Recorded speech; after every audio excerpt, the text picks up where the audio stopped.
Hello everyone, my name is Tigon. Today I will read to you Harry Potter and the Philosopher's Stone by J.K. Rowling. Chapter 1, The Boy Who Lived. Mr. and Mrs. Dursley of number 4 Plymouth Drive were proud to say that they were perfectly normal. Thank you very much.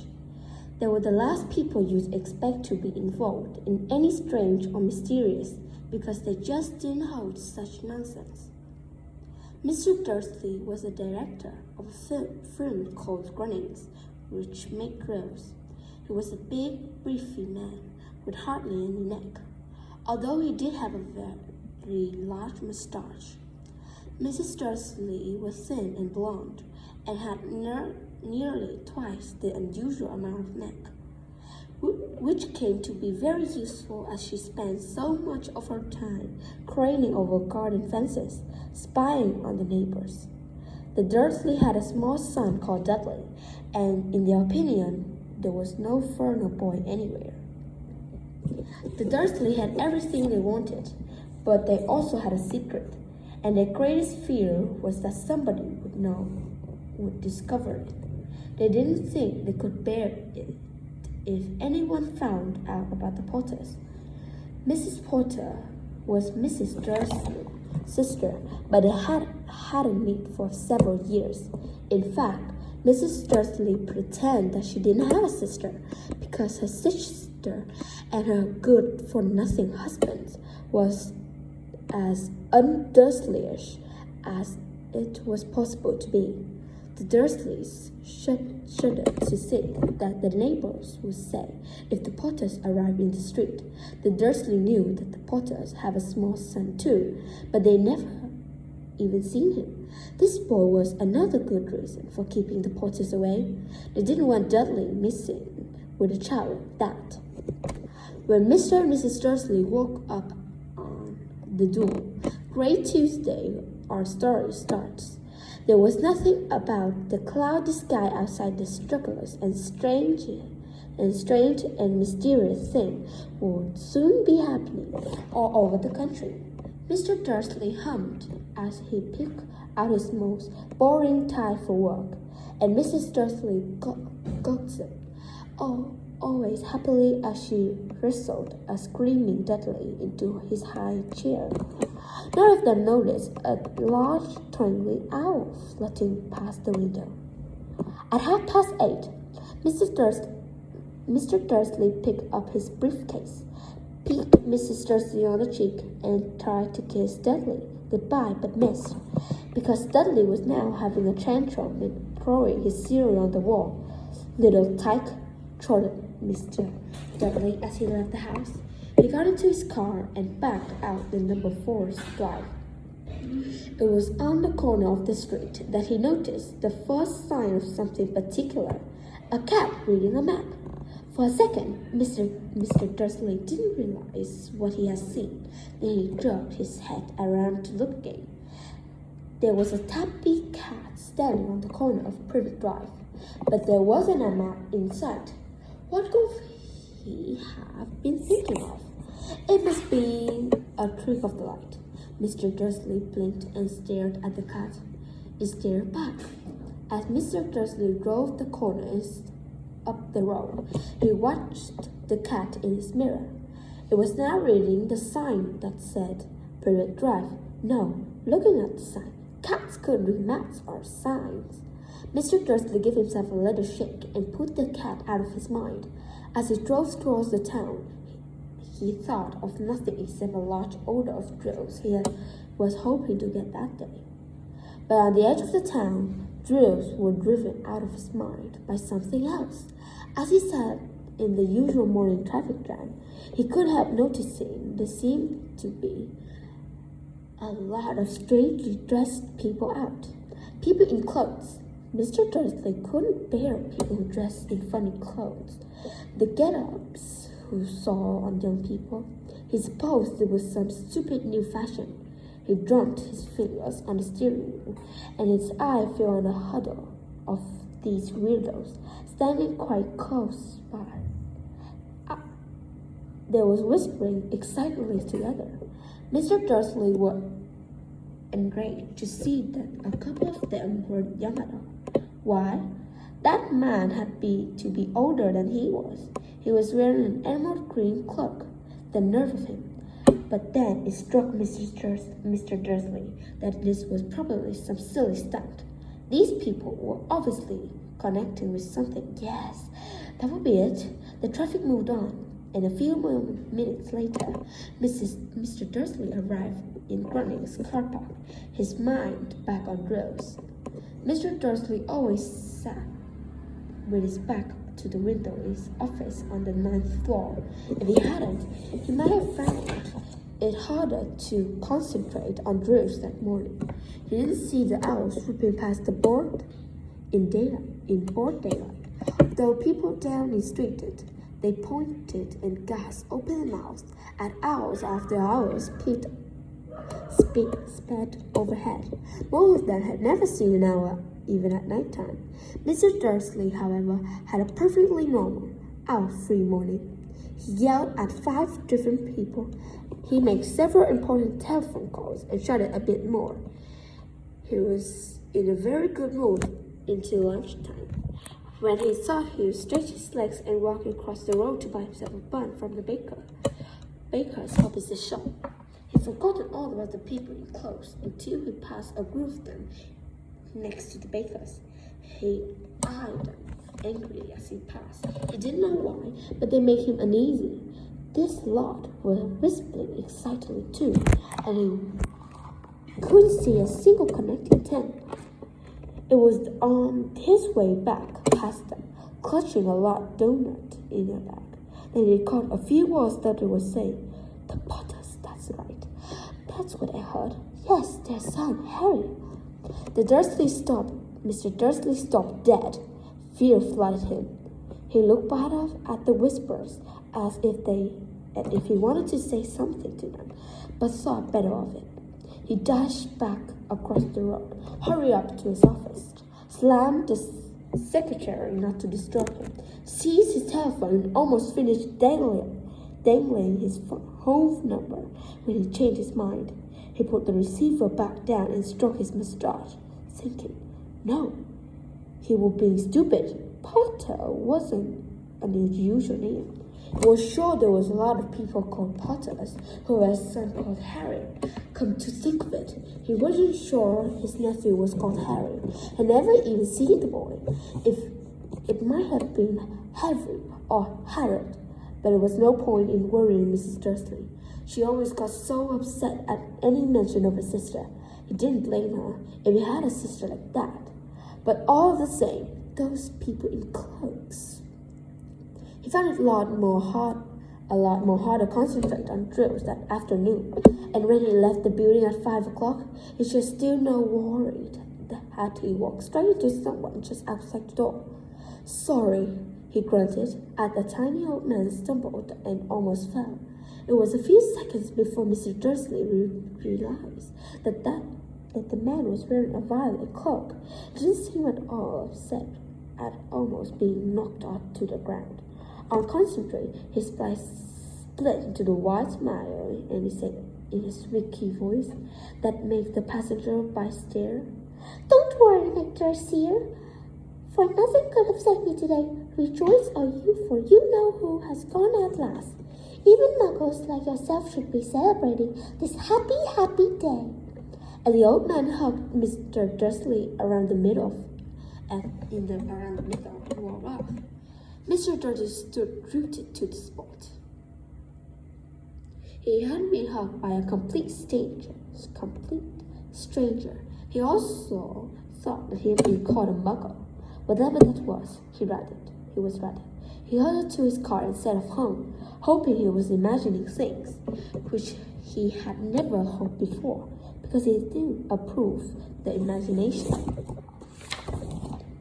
As he pulled into the driveway of number 4, the first thing he saw, and it didn't improve his mood, was the tabby cat he spotted that morning. It's now sitting on his garden wall. He was sure that was the same one, and it had the same marking around his eye. Shoo, said Mr. Dursley loudly. The cat didn't move. It just gave him a stern look. Was that a normal cat behavior? Mr. Dursley wondered, trying to pull himself together. let himself into the house. He was too determined not to mention anything to his wife. Mrs. Dursley had had a nice normal day.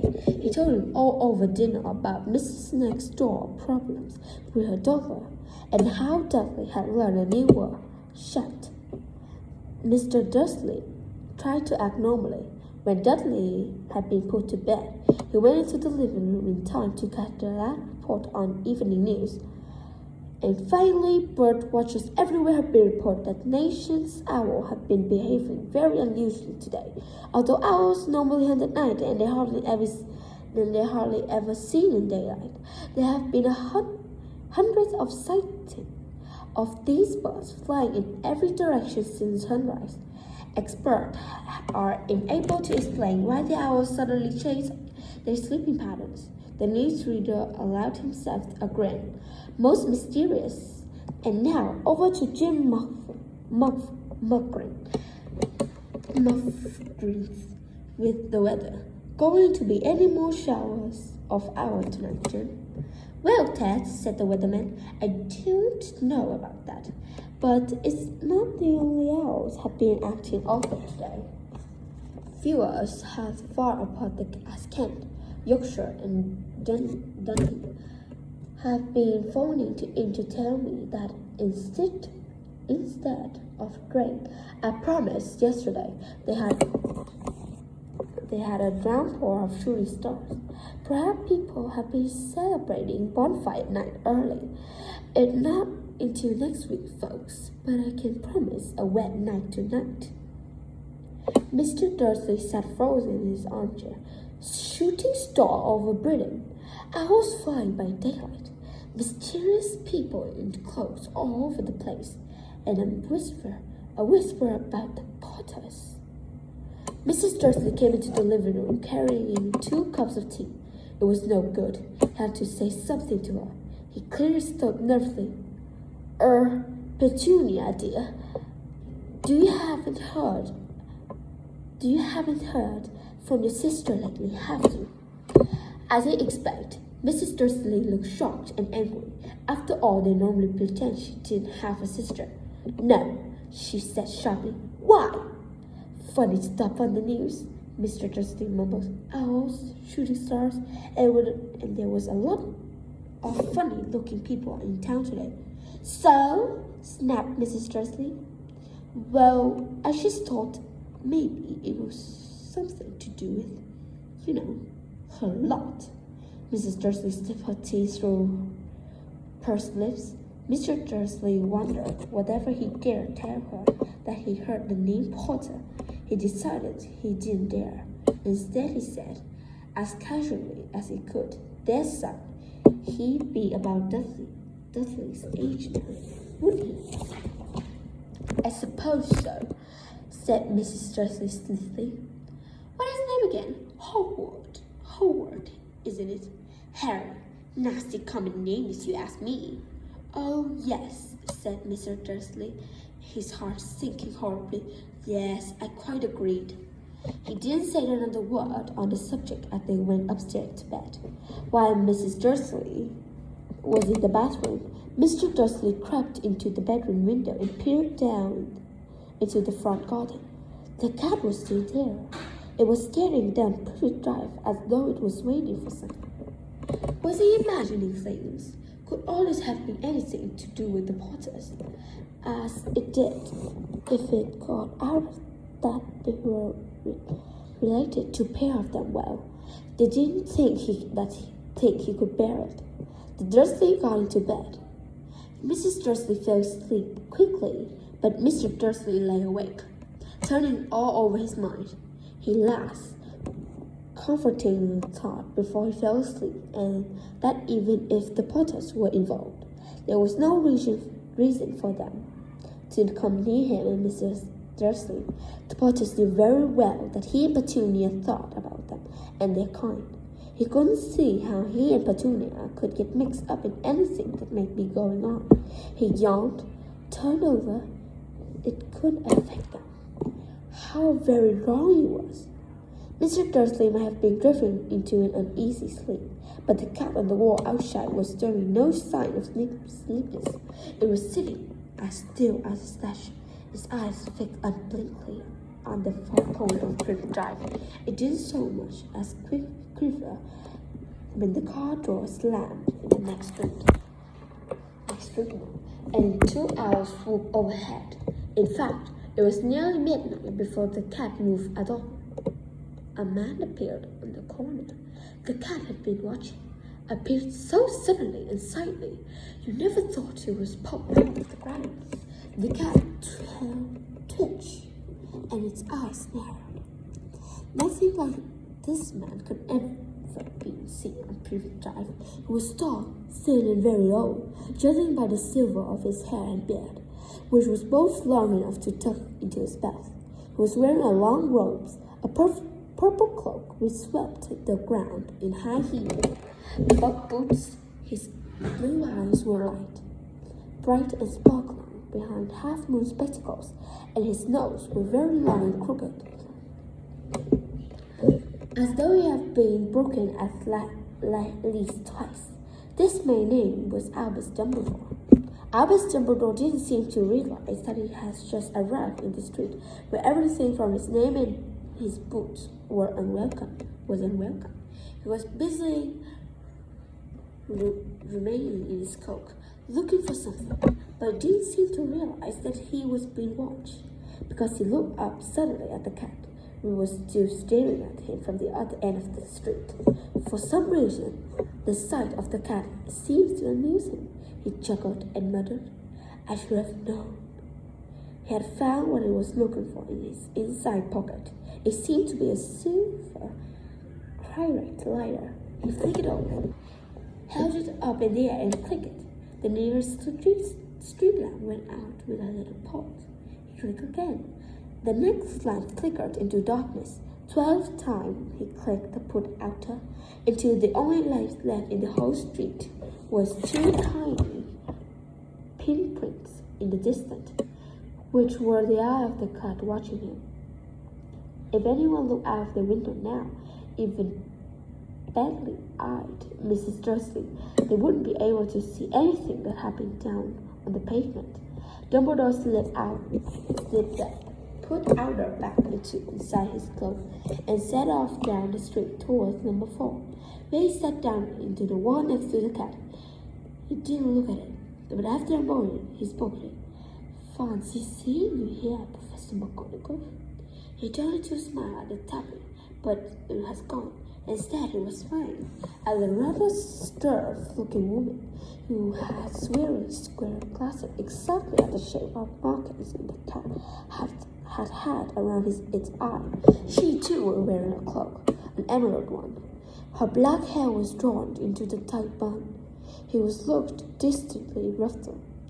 "How did you know it's me?" she asked. "My dear Professor, I never seen your cat sit so stiffly." "You'd be stiff if you'd been sitting on the brick wall all day," said Professor McGonagall. "All day, when you could have been celebrating. I must have passed a dozen feasts and parties on my way here." Professor McGonagall sniffed angrily. "Oh yes, everybody is celebrating, all right," she said impatiently. "You'd think they would be a bit more careful, but no. If the Muggles have noticed something going on, it was on the news." She jerked her head back to the Dursley dark living room window. "I heard it. Thornfiles, shooting stars. Well, they're not completely stupid. They was bound to notice something. Shooting star down in Kent. They bet that was Delish did. They've never had so much sense." "You can't blame him," said Dumbledore steadily. "We have precious little to celebrate for 11 years. "I know that," said Professor McGonagall irritably, "but that's no reason to lose our heads. People have been downright careless, out of the street in ball light, not even dressed in Muggle clothes. Swap rumors." She threw a sharp sideways glance at Dumbledore here as though hoping he was going to tell us something. But he didn't, so she went on. A fine thing it would be if, on the very day you know who seemed to have disappeared at last, the Muggles found out all about us all. I suppose he really has gone, Dumbledore. It certainly seems so, said Dumbledore. We have much to be thankful for. Would you care for the sherbet lemon? A what? A sherbet lemon. They were kind of Muggle sweet and rather fond of. No, thank you, said Professor McGonagall coldly, as though she didn't think this was a moment of sherbet lemons.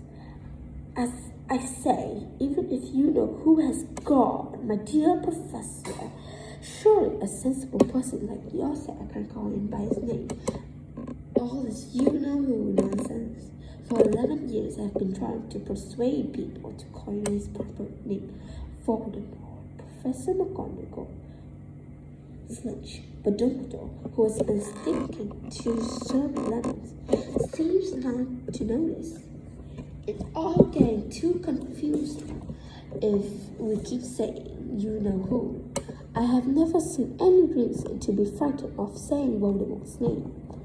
I know you haven't, said Professor McGonagall, suddenly half exasperated, half admiring.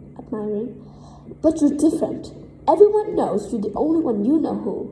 All right, Voldemort was frightened of. You flatter me, said Dumbledore calmly. Voldemort had powers I will never have.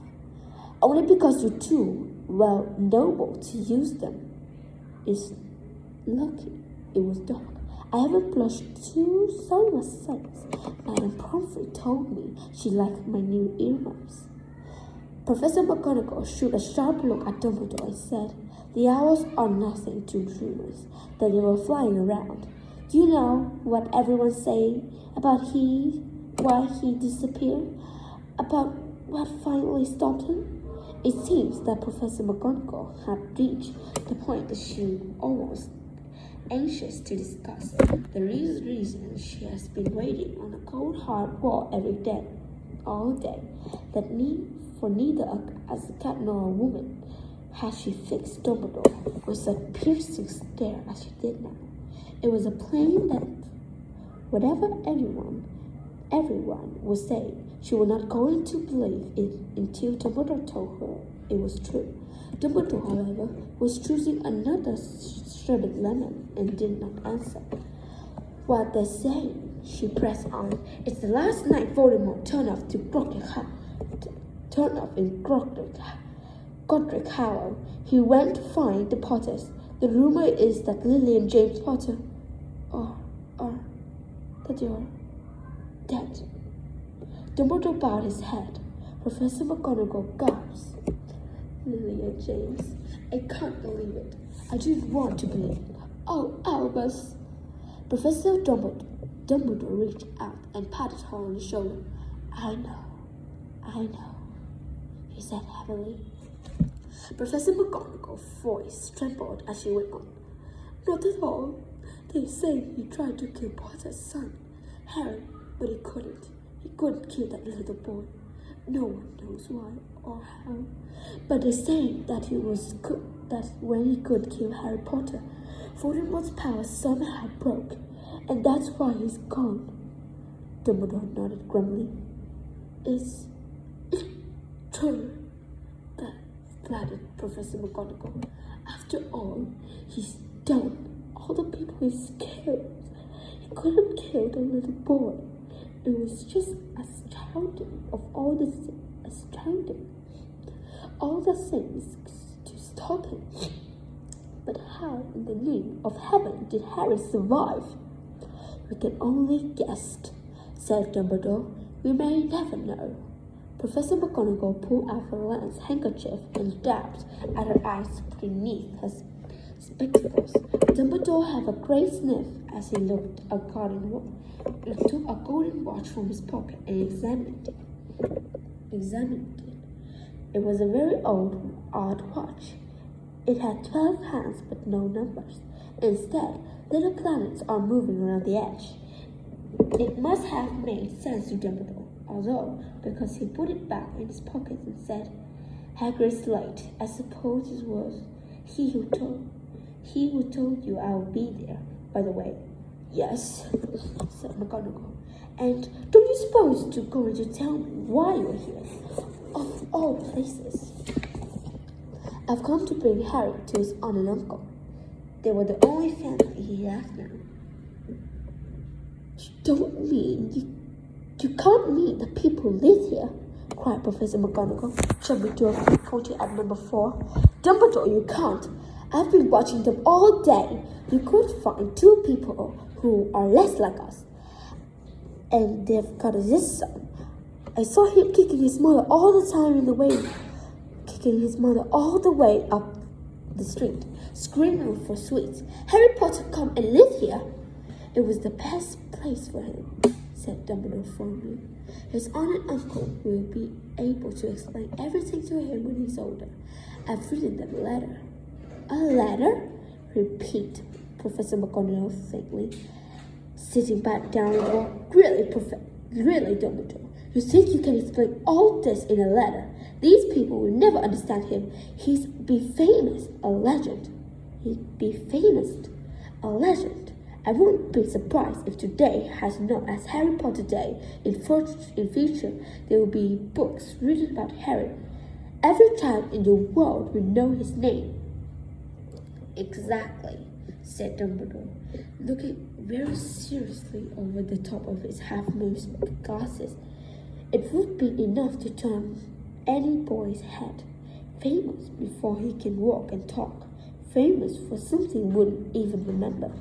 Can't you see how much better off he would be growing up in the way from all that until he was ready to take it?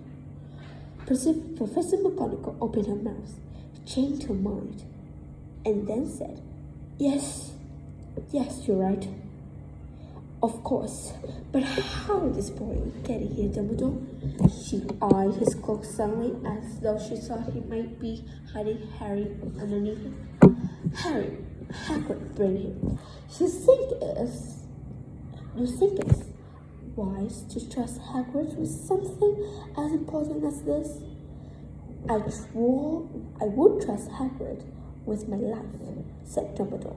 I'm not saying his heart isn't in the right place, said Professor McGonagall grumpily. But you can't pretend he's not careless. He does tend to.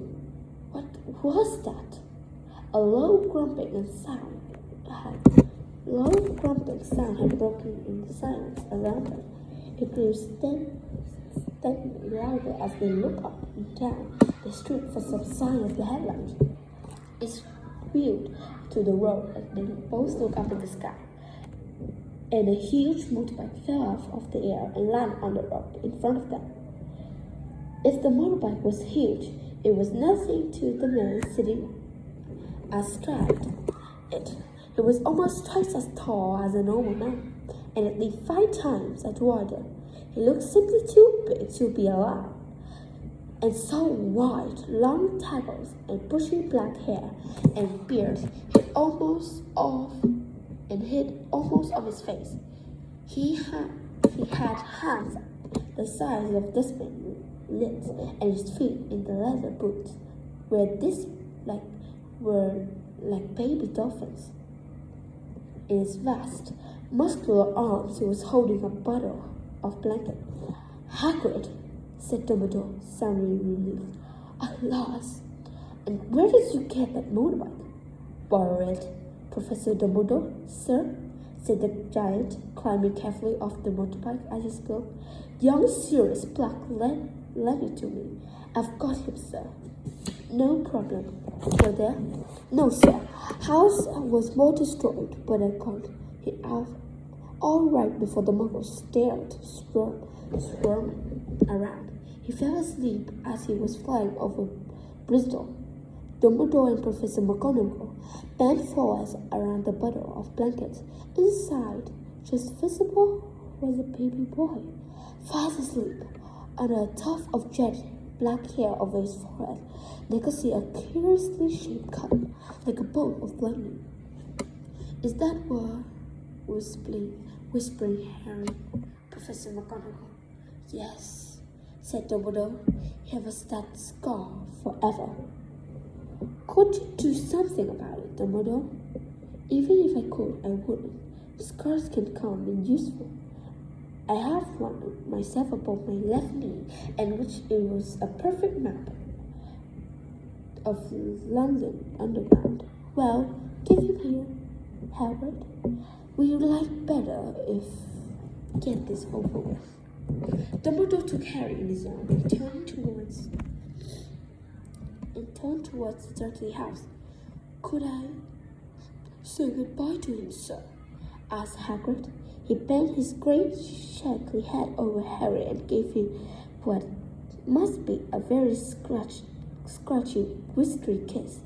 Then, suddenly, Hagrid let out a howl like a wounded dog.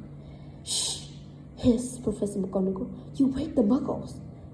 So sorry, sobbed Hagrid, taking out the last spotted handkerchief and burying his face in it. But I can't stand it. Leaving James dead, and poor boy Harry of Turnley with muggles. Yes, it was all very sad, but get a grip of yourself, Hagrid. All will be found. Professor McGonagall whispered, patting Hagrid gently on his arm as Dumbledore stepped over the low iron wall and walked into the front door. He laid Harry gently on the doorstep, took a letter out of his cloak, tucked it inside Harry's blanket, and then came back to the other two. For a full minute, the three of them stood and looked at the little bottle. Hagrid's shoulders shook. Professor McGonagall blinked furiously at the tinkling light that unusually shone by Dumbledore's eyes seemed to have gone out. Well, said Dumbledore finally, that's it. We have no business staying here. We may as well go and join the celebrations. Yeah, said Harry in a very muffled voice. I better get this bike anyway. Good night, Professor McGonagall. Professor Dumbledore, sir. Wiping his streaming eyes off his jacket sleeve, Hagrid swung himself on the motorbike and clicked the engine into life. With a roar of rose in the air and off into the night. I shall see you soon, I expect, Professor McGonagall, said Dumbledore, nodding her. Professor McGonagall blew her nose reply. Dumbledore turned and walked back down the street. On the corner, he stopped and took out the silver put-outer. He clicked it once, and 12 balls of light sped back into the street lamps, so the private drive glowed suddenly orange, and he could make out the tabby cats twinkling around the corner at the other end of the street. He could just see a bottle of entrance on the step of number 4. Good luck, Harry, he murmured. He turned on his heel and with a switch of his coat, he was gone. A breeze whistled the neat hedge of Privet Drive, which lay silent and tightly under the inky sky. It was the very last place you would expect astonishing things to happen. Harry Potter rolled over inside his blanket without waking up. One small hand closed on the letter beside him, and he slept on, not knowing he was special, not knowing he was famous, not knowing he would be wakened in a few hours, timed by Mrs. Dursley's scream when she opened the front door to put out the milk bottle, nor that he would spend the next few weeks being proud with Pinch by his cousin Dudley.